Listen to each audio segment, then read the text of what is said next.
کېدای شي د محکمې د محاکمو په نورو پړاوونو کې دغه شخص بې ګناه ثابت شي. نو کله چې څارنوال څنګه چې مونږه د محاکمو لپاره د جزایي اجراتو د قانون موقت قانون 14مه ماده کې ویلي چې 15 ورځو کې څارنوال باید په دغه شخص باندې قانع کوونکي دلایل راټول کړي او که چېرته دی ونه توانېږي حالات او شرایط داسې وي چې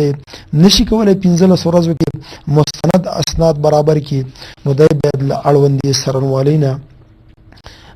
له اړوندې محکمې نه باید دی د 15 ورځو نور غوښتنه هم وکړي تر څو په دغه مظنون شخص دی مستند اسناد راټول کړي او د ده دوسیه اړوندې محکمې ته وسپاري. ګرانو لیدونکو، که چېرته لومړنۍ محکمه په یو شخص باندې یعنی د محکمې په د تحقیقاتو نه وروسته په ده باندې د محکمې حکم قاطع شي او د څارنوال اسناد قانع کوونکي وي او د ده لپاره ټاکلې جزا وټاکل شي، نو په دې وخت کې دغه متهم شخص چې اوس مجرم وبلل شو دی هم راضي واوسي او دی د دوهمې محکمې ته د تلو غوښتنه ونه کړي او دی هم دلته خپل رضایت وښي، نو په دغه حالت کې هم دغه شخص ته بیا موږ مجرم ویلی شو چې محکمه به د ده لپاره د حبس ټاکلې موده ټاکي او دی به هم پرې رضایت ښي. همداراز د ده مدافع وکیل به هم په دې باندې راضي وي.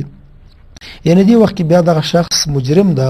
او د ټولنې خلک کولی شي چې دغه شخص ته د مجرم نسبت وکړي. ګرانو لیدونکو، کومې مادې چې د اساسي قانون د محاکمو لپاره د جزایي اجراتو د قانون موږ ورته اشاره وکړه، په دې به ځینې نور مثالونه هم ولرو. ان شاء الله په نورو خپرونو کې به ځانګړي مثالونه موجود وي چې په کوم وخت کې آیا څارنوال یا همداراز د قاضي د حق لري چې د ځینو خلکو سره ځانګړي چلندونه وکړي او د ځانګړو علایقو له مخې ځینو خلکو ته د جرم نسبت وکړي او ځینې خلک کوته د بیګناه خلکو نسبت وکړي او هغوی ټولنې ته خوشي کړي. په دې به ځانګړي مثالونه لرو، همدغه مادې به تر بحث لاندې نیسو. هیله مو دا ده چې تر اوسه پورې تاسې زموږ خپرونه په غور سره اورېدلې وي او د اساسي قانون کومو مادو ته چې موږ اشاره وکړله او همداراز د محاکمو لپاره د جزایي اجراتو د موقت قانون مادو ته مو اشاره وکړه، تاسې ترې ګټه پورته کړې وي. ان شاء الله په دې به نورې خبرې اترې هم په نورو خپرونو کې ولرو. نور تاسې درانه لیدونکي په مهربانه خدای سپارم، هیله ده چې ښه وخت او ښې شېبې ولرئ.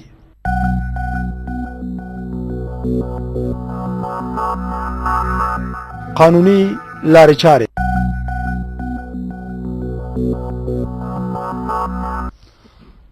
د پښتو تلویزیون قدرمن لیدونکو السلام علیکم. په دې هیله چې خوښ او خوشحاله ژوند ولرئ. واحدیار عبدالرحیم زیم او د قانوني لارې چارې په خپرونه کې تاسو ته ښه راغلاست یم. ګرانو لیدونکو، څرنګه چې په تېره خپرونه کې موږ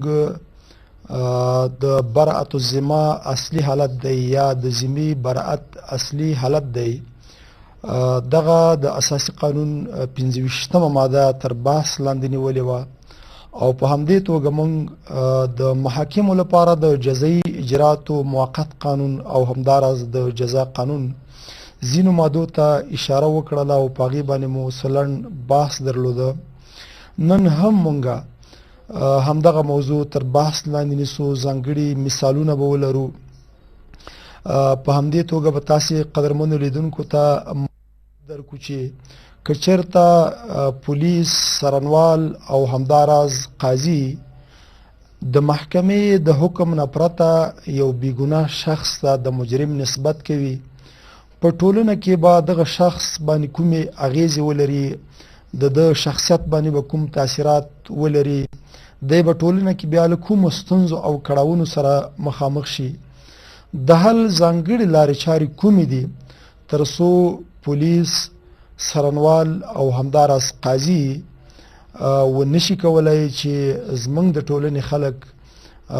په پرته له معلوم جرمه هغوی ته د جرم نسبت وکړي. ګرانو لیدونکو زموږ خپرونه همدا اوس په ژوندۍ بڼه خپریږي. تاسې کولی شئ چې په اړونده موضوع ځانګړی نظر او یا پوښتنې ولرئ، کولی شئ همدا اوس یې له موږ سره شریکې کړئ. زموږ د بحث موضوع ما تاسو ته یاده کړله. زه راځم دې برخې ته چې کله نا کله زموږ په ټولنه کې موږ وینو چې جرم رامنځته کېږي او د جرم د رامنځته کېدو سره سم پولیس د خپلې دندې له مخې د هغوی دغه وظیفوي مسؤلیت له مخې هغې سیمې ته رسیږي او هغوی کله کله څو کسان نیسي او له دوی نه د استنطاق دوره پیل کوي، یعنی دوی نه هغه لومړنۍ پوښتنې او ګروېږنې پیل کوي تر څو پورې معلومه شي چې دوی دغه جرم کړی او که څنګه. کله چې پولیس په یو شخص باندې ګمان لري، یو شک ور باندې لري او دا ورته تورن ښکاره شي، نو پولیس دغه شخص دوسیه څارنوال ته سپاري. څارنوال باید په همغو دلایلو باندې چې کوم پولیسو راټول کړي دي په هغې باندې باید اکتفا ونه کړي، په هغې باندې باید بسنه ونه کړي. څارنوال باید د خپل وظیفوي مسؤلیت له مخې چې ژمنه یې کړې ده او دغې دندې ته یې غاړه ایښي، دی باید هغې ساحې ته، هغې سیمې ته، هغه کلي یا هغې بانډې ته یا هغه بازار ته چې دغه پیښه پکې رامنځته شوې، دی باید ولاړ شي او هغه وګوري او هلته په سیمه کې د عیني شاهدانو نه هم پوښتنه وکړي تر څو پورې دی د ځان لپاره مستند اسناد راټول کړي او د یو شخص په متهمتوب باندې ثابته شي چې دغه شخص متهم ده او وروسته له هغې نه بیا د دغه شخص دوسیه اړوندې محکمې ته وسپاري. همداراز موږ په ټولنه کې ګورو ځینې وخت چې پولیس یو شخص نیولی وي، ځینې لوړپوړي حکومتي چارواکي بیا د پولیسو مشر ته یا د حوزې مشر ته ټلیفونونه کوي چې دی خوشي کوي او دی په دغه ډول جرایمو کې لاس نه لري او دا ډیر نیک سړی ده. کله کله بیا داسې شي چې د دغو لوړپوړو چارواکو نږدې خپلوان بیا په دغه پیښه کې زیانمن وي، د مقابل لوري د ازارولو دغه د زندان ته د لیږدولو په اړه پولیسو ته وایي چې یوه دوسیه ورته جوړه کړي او څارنوال ته یې وسپاري تر څو دغه شخص د زندان د تور میلو شاته ولویږي. کله چې پولیس بیا دغه ډول شخص ښه په دې پوهېږي چې دغه جرم ترسره کړی، دغه اشخاص کله کله د لوړپوړو چارواکو یا د ځینو داسې خلکو په غوښتنه چې له هغوی سره خپلوي لري او د هغې له امله دوی د خوشي کوي په لاره کې د پولیسو دغه کړنه د قانون د حکم له مخې جرم ده، پولیس باید دغه ډول کړنه تکرار نه کړي. په همدې توګه ګرانو لیدونکو کله داسې کېږي چې پولیس دغه لومړنۍ دوسیه څارنوال ته وسپاري، بیا څارنوال ته ټلیفونونه کېږي او څارنوال ته وایي چې دغه شخص باید خوشي کړي او کله کله ورته وایي چې دغه بل شخص چې زما نږدې خپلوان نه ده دنه باید دفاع وشي او مقابل لوری باید زندان ته ولېږدول شي. په دې وخت کې باید څارنوال د یو چا شخصي غوښتنې او د یو چا ټلیفونونه دا باید په پام کې ونه نیسي، دی باید اساسي قانون ته مراجعه وکړي او د اساسي قانون احکامو ته مراجعه وکړي او دی باید هغه پریکړه فیصله وکړي، هغه حکم باید وکړي کوم چې د قانون غوښتنه وي. زه راځم د بحث موضوع همدا ده چې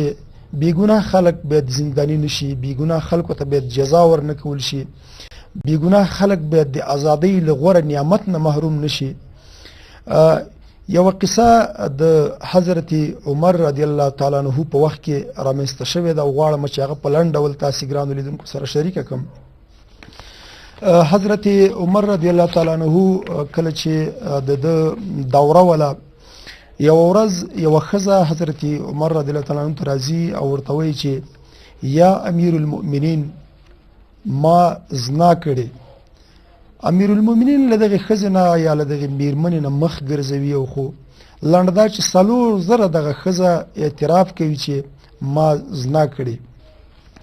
څنګه چې په نورو جرایمو کې شاهدان 2 کسان دي او د زنا په جرم کې دا 4 کسان ټاکل شوي دي او الله تعالی وایي چې فاشهدوا علیهم 4 شهدا، وایي چې په دوی باندې تاسې چې چا زنا کړې وه، که زاني ښځه وه او زاني سړی و، 4 شاهدان باید ورباندې راشي او 4 شاهدانو باید دغه جرم لیدلی وي. چون دا د اسلامي شریعت حکم ده، دا د قرآن کریم آیات ده. حضرت عمر صاحب هغه وخت 4 ځله په دغې ښځې باندې تاکید وکړ او دې 4 سره اعتراف وکړ. دې وخت کې حضرت عمر صاحب دې ښځې ته وایي یو مشخصه ورځ ټاکي چې په دې ورځ به راشي او دغه ځانګړې یا دغه ټاکلې جزا به په تاسې تطبیق شي. کله چې ښځه روانېږي په دې مجلس کې حضرت علي صاحب هم ناست ده. حضرت علي صاحب د ښځې رواني حالت ته ګوري، د دې ښځې مخامخ او همداراز چې کله دا روانېږي دواړه ګوري او کله چې ځي نو حضرت عمر صاحب ته وایي چې دغه ښځه خو چې ما څومره وکتله دا حمل لري، که چېرته مونږ په دې باندې دغه ټاکلې جزا تطبیق کړو نو طبیعي ده چې دا ښځه کیدای شي ژوند له لاسه ورکړي او دا چې کله ژوند له لاسه ورکوي دغه ماشوم کوم چې د دې مثلا دغه ماشوم دا لري دا هم دې سره مړ کېږي. نو دې وخت کې حضرت عمر صاحب حضرت علي صاحب ته ګوري وایي چې لولا علی فهلك عمر، وی که چېرته حضرت علي صاحب نه وی نو حضرت عمر به هلاک و. یعنې دی همدلته محسوسوي چې حضرت علي صاحب له ده سره ډېره لویه مرسته وکړله او دی ویره محسوسوي چې که چېرته په دې ښځه مونږ جزا تطبیق کړې وی نو ماشوم هم ژوند له لاسه ورکوو او هغه ماشوم هم دا حق لري چې ټولنې ته راشي او په ټولنه کې ژوند وکړي. نو دلته ښځې ته بیا وایي چې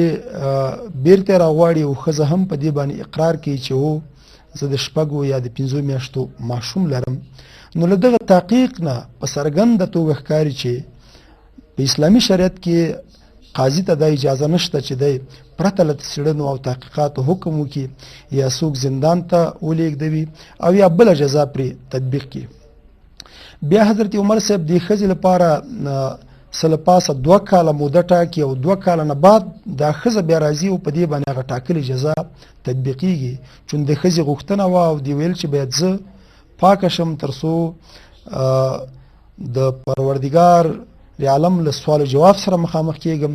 زه باید د دغه جرم کومه جزا چې په ژوند راکول کېږي دلته باید پاکه او سپېڅلې الله تعالی ته ورشم. همداراز اوس زمونږ قاضیان او څارنوالان باید دا په پام کې ونیسي چې که یو څوک حکیم محکمې مجرم نه وي بللی هغه ته باید جزا ورنه کړي، ځکه د حکیم محکمې د یو شخص په اړه دغه حکم کول دا ضروري ده او دا د قانون غوښتنه ده. همداراز موږ ګورو کله ناکله په ټولنه کې یو بل داسې حالت رامنځته کېږي چې ځینې څارنوالان قومي، ژبني، سمتي او نور توپیرونه ځانګړي توپیرونه په پام کې نیسي او د ځینو ځانګړو علایقو له مخې د ځینو ځانګړو غوښتنو له مخې یو څوک چې په جرم لاس پورې کړی هم نه ده خو په یوه ډله خلکو کې ګیر کېږي او دا چې دی ورسره یا قومي تعصب لري یا ژبنی تعصب لري یا د کومې سیمې پورې چې دغه شخص تړاو لري د هغې سیمې د خلکو سره د څارنوال جوړه نه ده، نو دی ورته ډېره یوه درنه دوسیه جوړوي او دغه دوسیه بیا قاضي ته سپاري او د دغه شخص د محکمې په مهال هم دی ډېر داسې دلایل وایي چې تر څو پورې قاضي ته ثابته کړي چې هو دغه شخص دغه جرم ترسره کړی. افغانستان یو